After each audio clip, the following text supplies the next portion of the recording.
ఎక్కడ్రా? వేరే అప్పుడు బయటకు వచ్చేసావే? ఆ మేనేజర్ కూడా దొబ్బుతున్నాడు రా. అబ్బా చిరాదంగా బయటకు దింకొచ్చా. మన స్పాట్ దగ్గర ఉంటా, నువ్వు తొందరగా వచ్చేసా, సరేనా?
చిన్నానా వచ్చి కూర్చే, నేను చేస్తాను.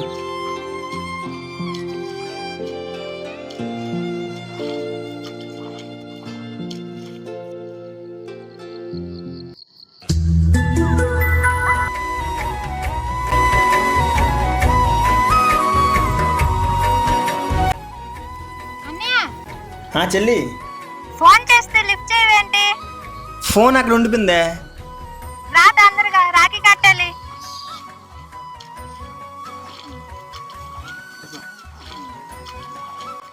ఏమమ్మా ఇంటికి వస్తే కడతావు కదా, ఏంటంత అర్జెంటు? నిన్న టీవీలో చూసాను, 10 గంటల లోపు రాఖీ కడితే మంచిదంట నాన్న.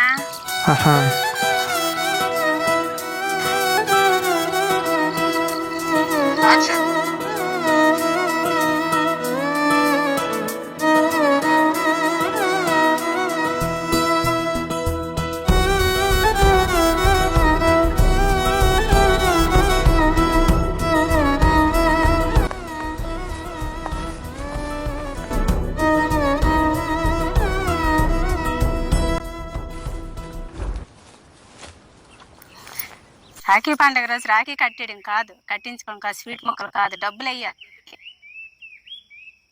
నువ్వు స్వీట్ తినరా అన్నయ్య? రాఖీ పండుగ అనేది కట్టిన రాఖీకి డబ్బులు తీసుకోవడానికో లేదా డబ్బుల కోసం రాఖీ కట్టడానికో కాదు, అదొక ప్రామిస్.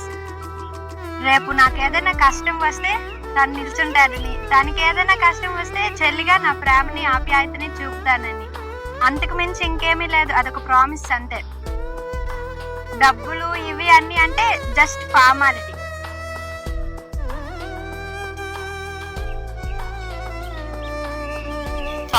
ప్రామిస్ రేపు ఆడికి ఎక్కడ జాబ్ వస్తే వెళ్ళిపోతాడు. రేపు పెళ్ళి అయ్యాక నువ్వు వెళ్ళిపోతావు, నీకు ఏదైనా కష్టం వస్తే వాడు ఉండిపోతాడా?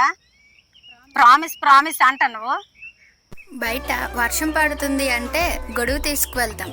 గొడుగు వర్షాన్ని ఆపదు, కానీ మనల్ని తడవకుండా ఆపుతుంది.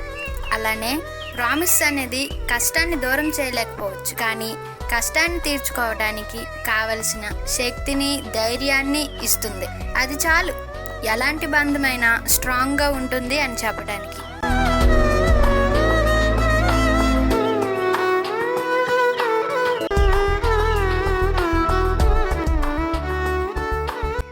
చెల్లి, నువ్వు నా దగ్గర సరదాగా చేసిన అల్లరి వాల్యూ అప్పుడు తెలియలేదు, ఇప్పుడు తెలుస్తుంది.